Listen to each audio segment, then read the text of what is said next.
So we had a track meet in Florida.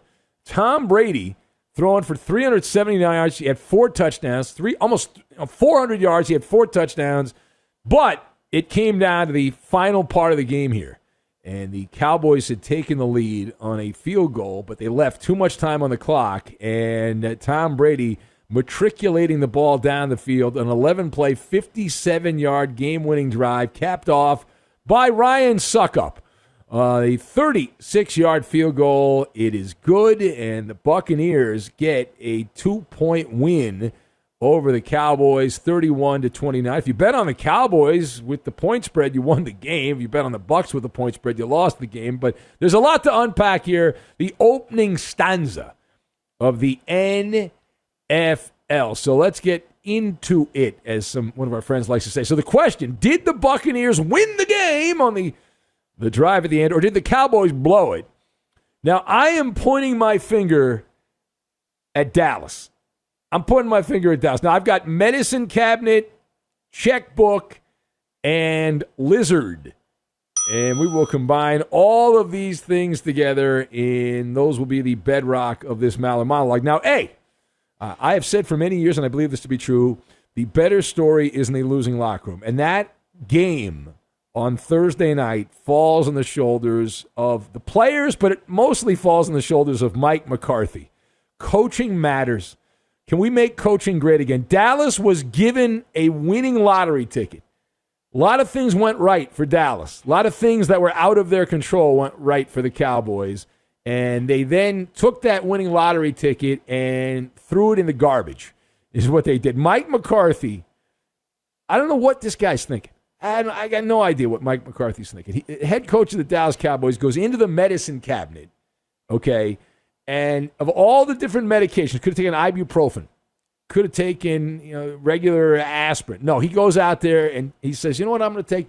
I'm going to take the bottle, and the bottle's labeled stupid pills. Let me take my stupid pills.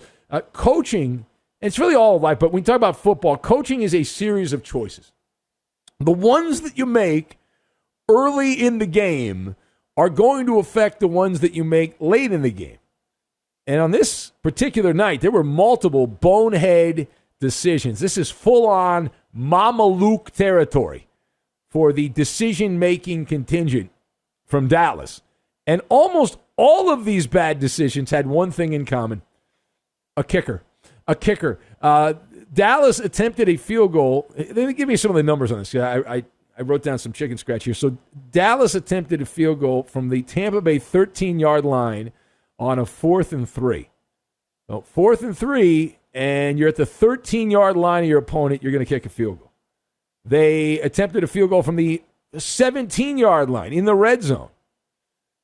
Then later on, how about at the 42-yard line of Tampa Bay, the Cowboys, Mike McCarthy's like, listen, let's bring in Greg Zuerlein, and we'll try a 60-yard field goal. What could go wrong? The altitude. There's a lot of altitude in the Tampa-St. Pete area, so much like in Colorado, that will aid the kicker. And then the most egregious of them all for Mike McCarthy, a field goal attempt from the 3-yard line of Tampa Bay. It was a 4th and 3. Let's kick the field goal.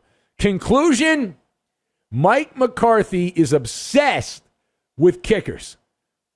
Why? No, stop!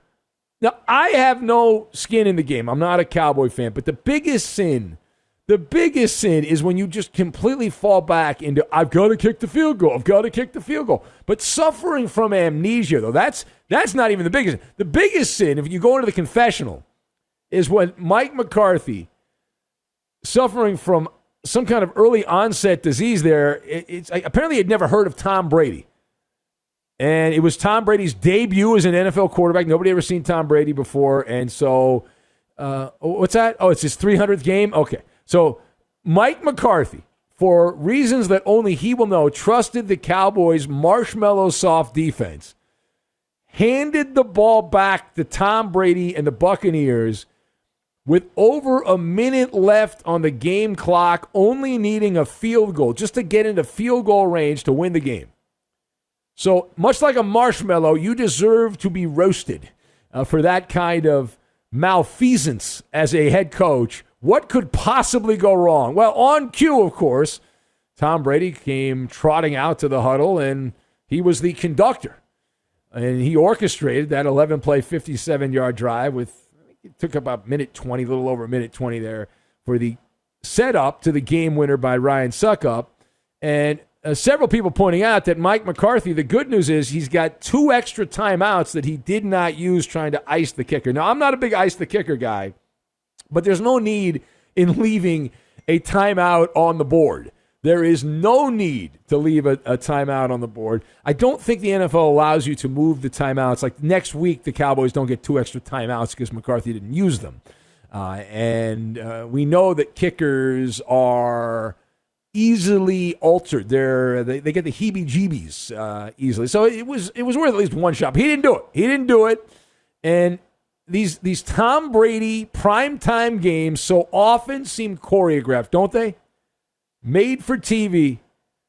Now, I want to change gears here for a second because Al Michaels, big fan of Al Michaels, his final year at NBC. They're firing him. They won't bring him back after this year, we are told. But Al Michaels really caca it up. Now, he repeated several times on the Peacock broadcast there that Dak Prescott had some version of he's back, that he had proven he's back and all that. And this was a talking point of the broadcast. Now, I wanted to scream bloody murder by the end of the game when Al Michaels kept repeating that. So what I'm going to do here, I'm going to help Al Michaels out. I'm going to help you out if you're one of these people. Oh, my God, Dak was amazing. Let me pull out my checkbook here, and I'm going to give you what we call the reality check. Dak Prescott was the same guy he's always been. There are peaks and there are valleys. Now, if you want to crown him, as the late Dennis Green said back in the day, then you can crown their asses if you want. And you can, as John Gruden said, knock on wood if you're with me, right? Now, on a positive note, I will say this for Dallas.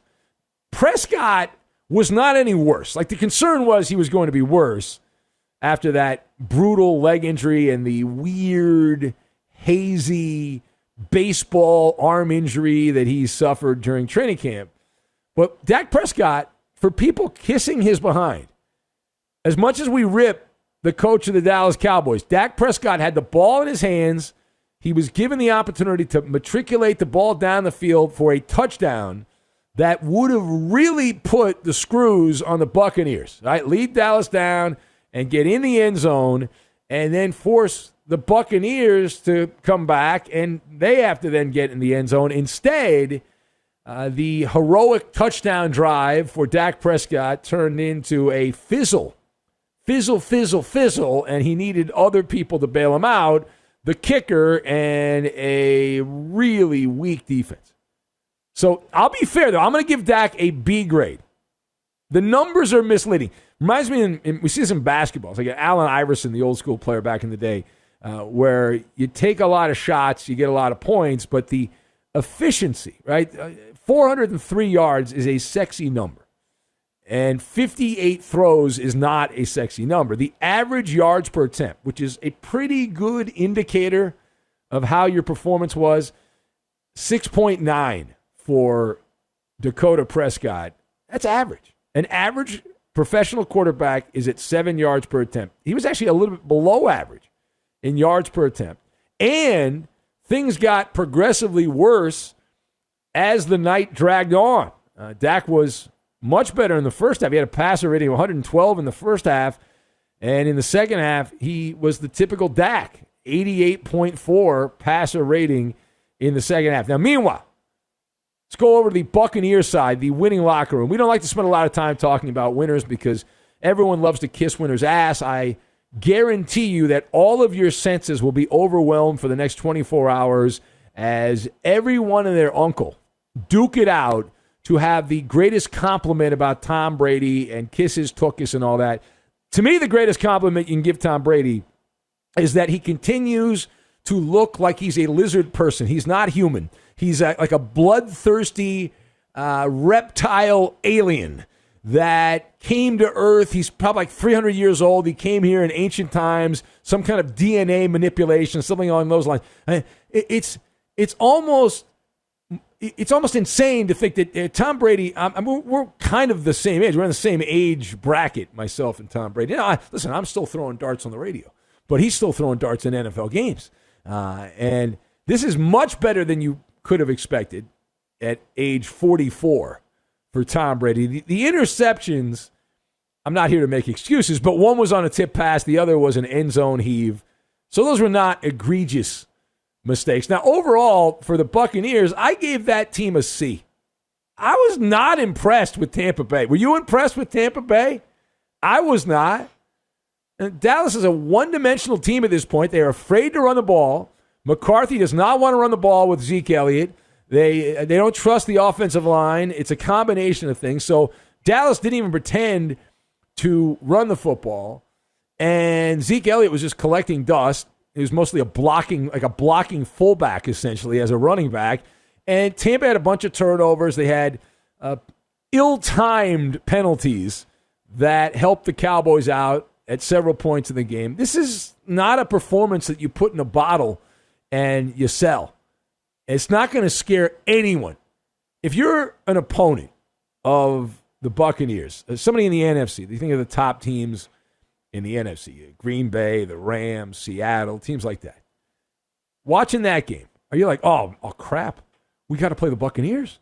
No, the Cowboys are not a good team. And the Cowboys had the lead in the final couple minutes. And they weren't able to run the ball. Their defense sucks and all that. And yet still, Dallas was in position and they needed a Tom Brady rabbit out of the hat. Tampa Bay did to win that game. So it's not like the other contenders in the NFC are going to go out and need a therapy dog after that performance. Now, on a positive note, because I am Benny Brightside, Antonio Brown looked good, right? I mean, he was running and stumbling, and he was getting her done in a large way. 5 catches, 121 yards, had a touchdown. That was vintage Antonio Brown. That was the Antonio Brown that was on the fast track to the Hall of Fame and still will end up in the Hall of Fame from his Pittsburgh Steelers days. If that returns, and that's a big if, right? Because you're playing the Cowboys, and the Cowboys are like a JV team defensively, but a three-headed monster of Antonio Brown, Chris Godwin, and Mike Evans, and then you toss on Gronk, and Tom Brady's going to need all of that because the Buccaneers, you talk about Cowboys not running the ball. The Cowboys have a big-time running back, allegedly. At least he's paid like a big-time running back. And they didn't even try to run the ball. Well, Tampa Bay didn't really try to run the ball either. It was like a 7-on-7 summer passing situation in this NFL opener between Dallas and Tampa Bay.